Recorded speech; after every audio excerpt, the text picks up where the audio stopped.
They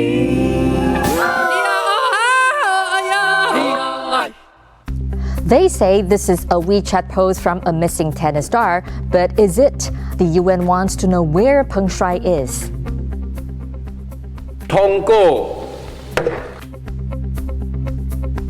Approved. A new law for Taiwan. Stalkers now face 5 years in prison. Not guilty on all charges, the trial that has polarized Americans. And a trans woman becomes the first in Taiwan to change her gender on her ID card without surgery.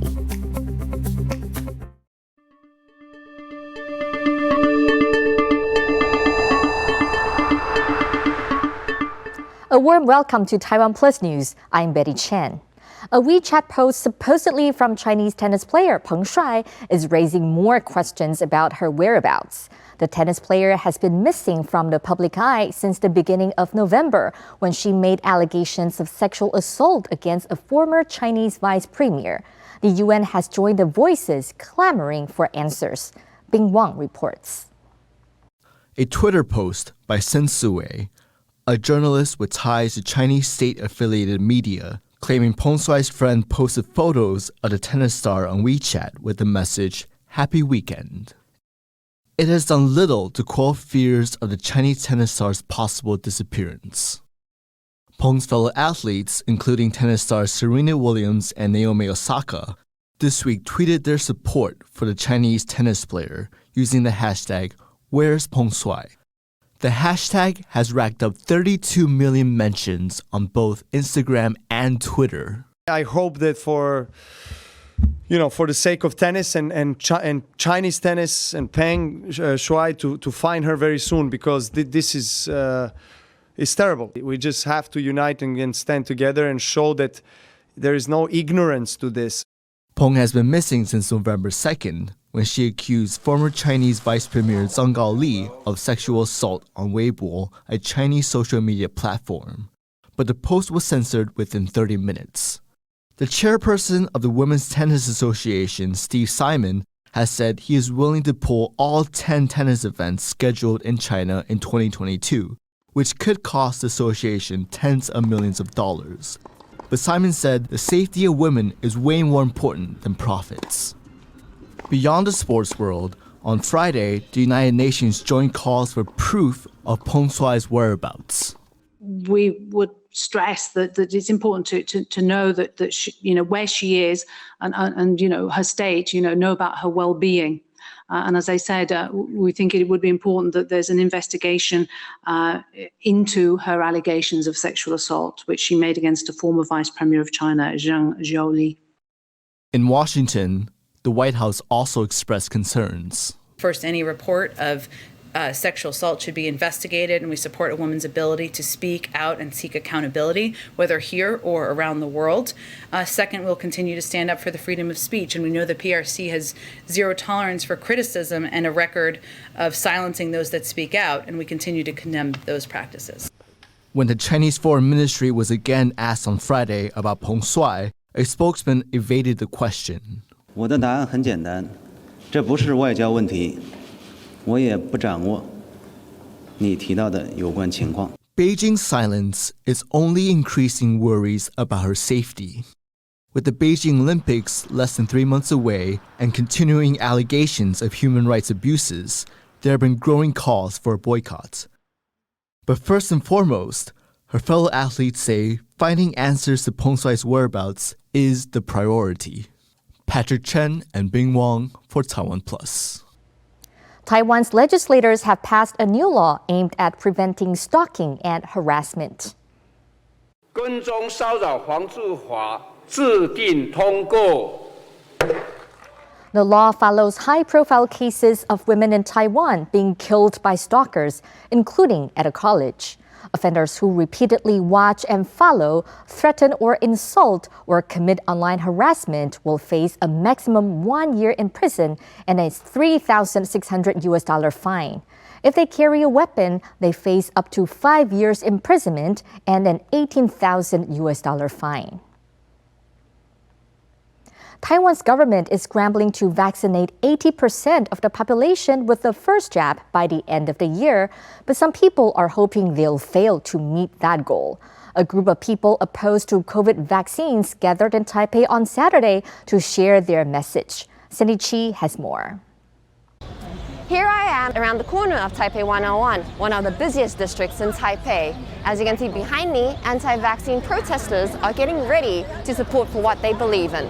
According to organizers, it is part of a bigger movement around the world. There are less than 100 of them, much fewer than what organizers had hoped. But the sentiments are loud and strong. Placards saying the vaccines are poison, and mandating vaccination just means to control the people. But this is not the opinion shared by the majority of the people in Taiwan. To date, more than 70% are vaccinated with the first jab of COVID-19 vaccine, and the government hopes to reach 80% starting next year. Again, that was Cindy Chi reporting in central Taipei. She'll be bringing us an in-depth report on the opposition to vaccines in the coming days. Protests have broken out in New York City following the verdict in a murder trial in another state more than 1,000 kilometers away. The defendant, Kyle Rittenhouse, was found not guilty in a case that has divided the nation. Andrew Ryan reports. We, the jury, find the defendant, Kyle H. Rittenhouse, not guilty. The defendant collapses in tears. He was on trial for killing 2 people and injuring a third during a Wisconsin protest against police brutality last August. He was at the rally with a semi-automatic weapon, but has been cleared on all charges of homicide and reckless endangerment. The case has become a flashpoint in the debate against guns and vigilante justice. Outside the courthouse, there was support for Rittenhouse. It's nice to know that when individuals take a stand to defend themselves, that the jury system in this country will recognize their right of self-defense and back them up. Although the shooting victims were all white, they were killed while protesting the police shooting dead a black man. For many, the verdict is not only a sign of a broken justice system, it's also a clear indication that racial injustice is alive and well in America. We want a fair shot, and that includes in the court. We want a level playing field, and not a hill we have to climb and fight with one hand tied behind our back, or a knee in our neck, or a gun to our head, or the head of our children. As protesters took to the streets of New York City following the verdict, Mayor Bill de Blasio took to Twitter, saying that calling the Rittenhouse ruling a miscarriage of justice was an understatement. But the U.S. president was more conciliatory. Well, look, I stand by what the jury has concluded. The jury system works, and we have to abide by it. The case against Rittenhouse may now be closed, but the open wounds that divide the nation are far from healing. Alex Chen and Andrew Ryan for TaiwanPlus. A trans woman in Taiwan on Friday became the first person in the country to change the gender on her ID card without having to provide proof of surgery. The woman, known as Xiao Yi, won a landmark ruling in September, allowing her to legally change her gender without undergoing sex reassignment surgery. But the ruling only applies to her.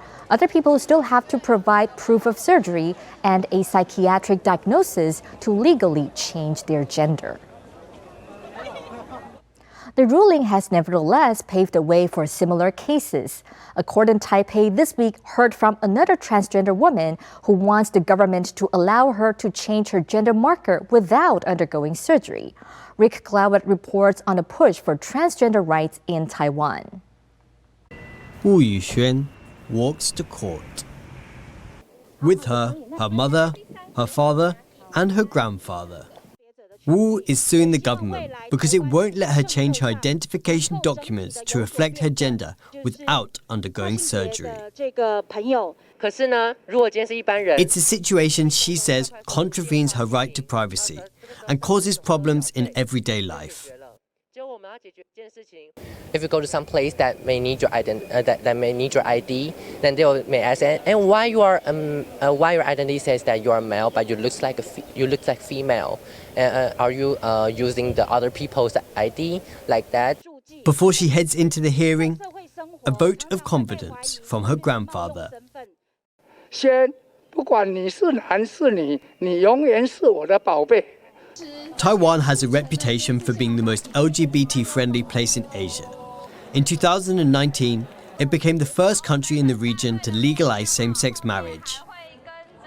对，那小 B 今天为什么会来？支持跨性别。支持跨性别。对。But transgender rights lag behind, and authorities require people who want to change their gender marker on official documents to undergo both a mental health assessment and gender reassignment surgery. Human rights groups are trying to change that. Yeah, because we believe that everybody enjoy the right to obtain the identification in line with their gender identity. That's a basic human right and guaranteed by our constitution. In September, a win for activists. In a similar case to Wu's, the judge ruled the plaintiff could change her gender marker without undergoing surgery. But the ruling did not set a legal precedent. Through these court cases, Shu and her team hope to pressure authorities to change their policy. They are also helping draft a new bill for the legislature. For Taiwan's transgender population, it would be life-changing. This case can make government that see the transgenders' rights, let change their gender on ID, and they can have a normal life. They don't have to tell everyone why they are looking like that, why they are so embarrassing, why their gender identity don't match their IDs. Like Taiwan's decades-long struggle for marriage equality, the road ahead for trans rights is a long one. But for now, the community and activists are pushing for and celebrating one win at a time. Damon Lin and Rick Lowett for TaiwanPlus. A local LGBT rights organization has been developing a teaching program on transgender issues for schools. They hope that through education, they can battle the widespread discrimination trans people face at a workplace and in daily life.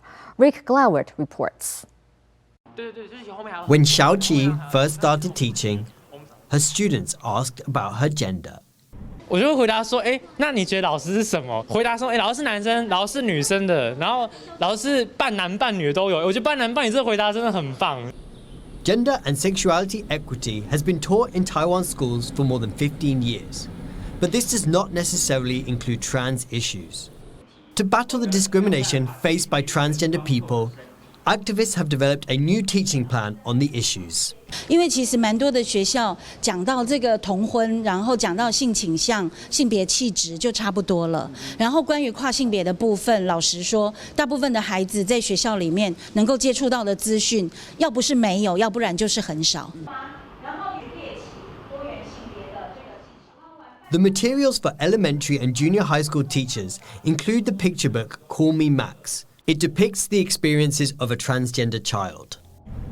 呈现跨性别的真人真事的时候，校方就有接到投诉的电话，要我立刻中断。我就想说，那没关系，我们就已经算是起了一个头。Despite the pushback, LGBT rights activists and educators are continuing with their pilot project. They believe that changing attitudes towards trans people begins with educating the young. Damon Lin and Rick Lowett for TaiwanPlus. This week, the organizers of the world's largest LGBT event, Interpride, walked back on a decision to refer to Taiwan as a region. Kaohsiung will become the first city in East Asia to host Interpride in 2025, but Interpride had caused controversy by referring Taiwan as a region and not a country. This week, LGBT organization, they believe that this is very important and this is a development welcomed by Taiwan's Ministry of Foreign Affairs.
最有人情味的地方。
Welcome back. You're watching TaiwanPlus News. A reminder of our top story. A purported WeChat post from missing Chinese tennis star Peng Shuai is raising more questions about her whereabouts. The United Nations is calling for answers.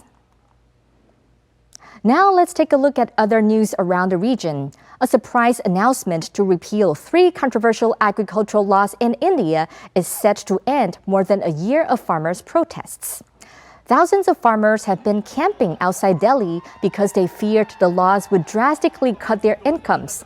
Dozens have died from heat, cold, and COVID. The farmers welcomed Indian Prime Minister Narendra Modi's surprise U-turn, which comes ahead of election next year. This week saw more colorful twists and turns in Philippines politics. After saying he was going to retire from politics, President Rodrigo Duterte on Monday said he would run for the Senate. And his daughter, who has for months said she didn't intend to run in next year's presidential elections, has announced a last-minute candidacy for vice president. She had been widely expected to run for the top job, but will now be the running mate of Ferdinand Marcos Jr., the son of the late Filipino dictator. TaiwanPlus reporter Louise Watt spoke to Marga Ortigas, a journalist based in Manila, and started by asking her, what are the Dutertes playing at? It's not something that's new to the Filipino public. They did something similar in 2016 when President Duterte first ran for president. He did a lot of hemming and hawing, and there was a lot of what people see here as a soap opera that played out before he confirmed that he would indeed be standing for president then.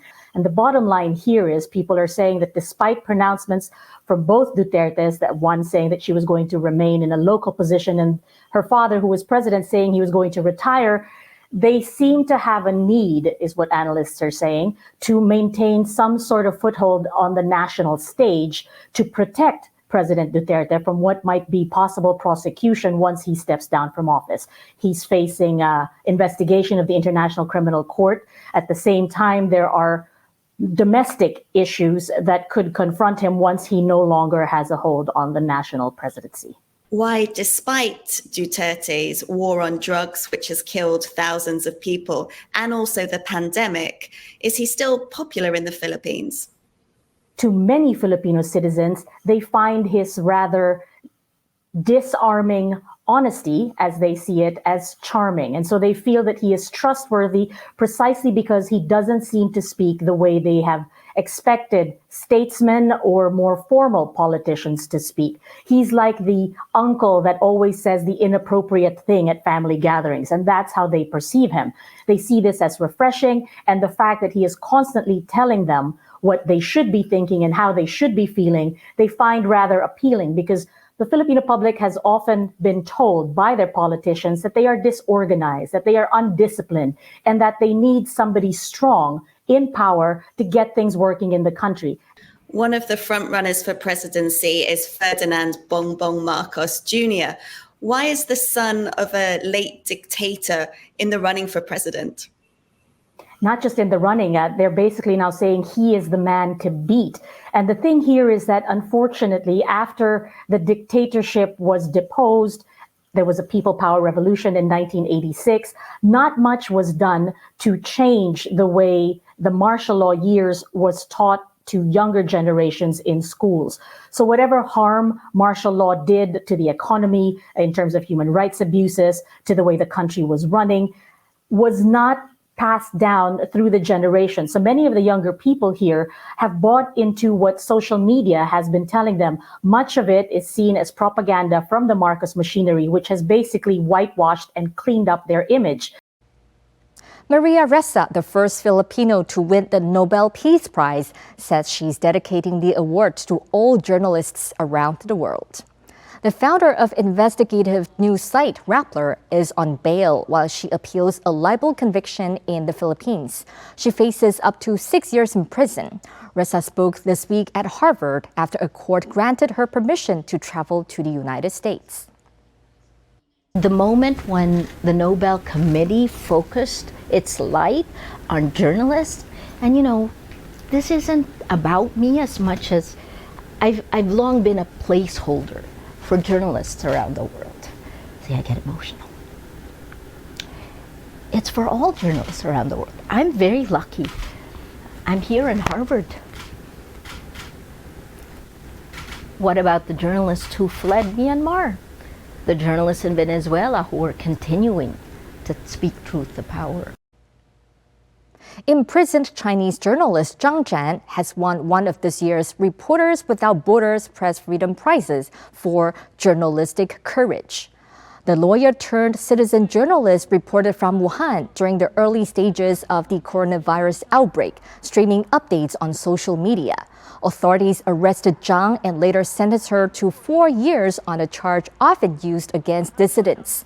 Zhang has been on a hunger strike in prison, and her health is reported to have rapidly deteriorated in recent weeks.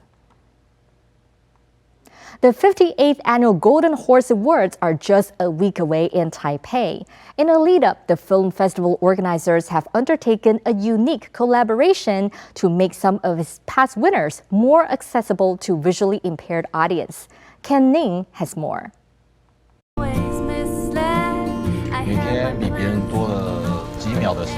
Scenes from the award-winning film My Missing Valentine. It garnered 5 Golden Horse Awards at last year's ceremony, becoming the biggest winner of the night. Now the film has been adapted for the visually impaired community in Taiwan.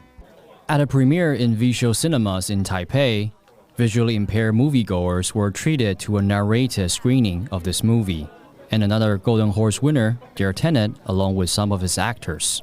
让我非常感动的就是在过程当中我听到非常详细详实的描述。在刚开始的前半我都是一直闭着眼睛去听所有的描述，然后演到一半的时候我实在忍不住睁开眼睛，因为他讲得太精彩。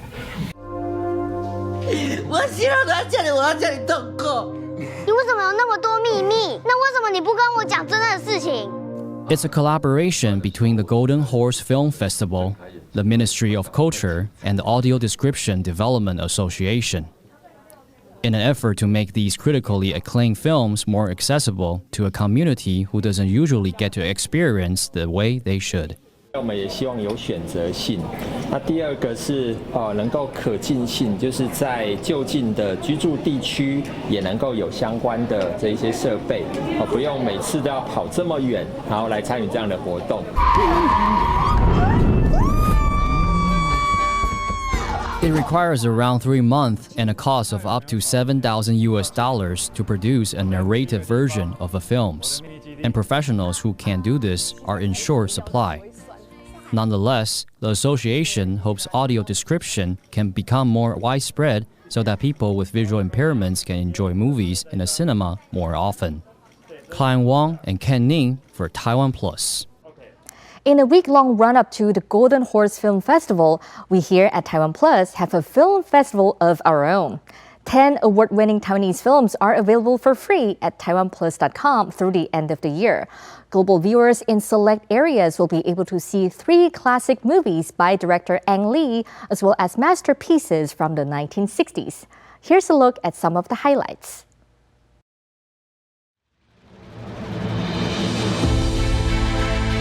你是不是不喜欢我？很抱歉。你有没有爱过一个恨你的人？什么叫爱过？我们一定上辈子见过面，但是没看够。没有人能替代你。世界上一定风险的事不是没有，但是绝不能把生活中没有遭遇过的经历，错误的把它当成是爱情。你到底有没有自己的主见？真正的爱情是跟一个关心你的人在一起，这个人可以让你表达内心的感受。别人拿就自己谈恋爱的权利，为什么要这样分别人？我了解。Me too.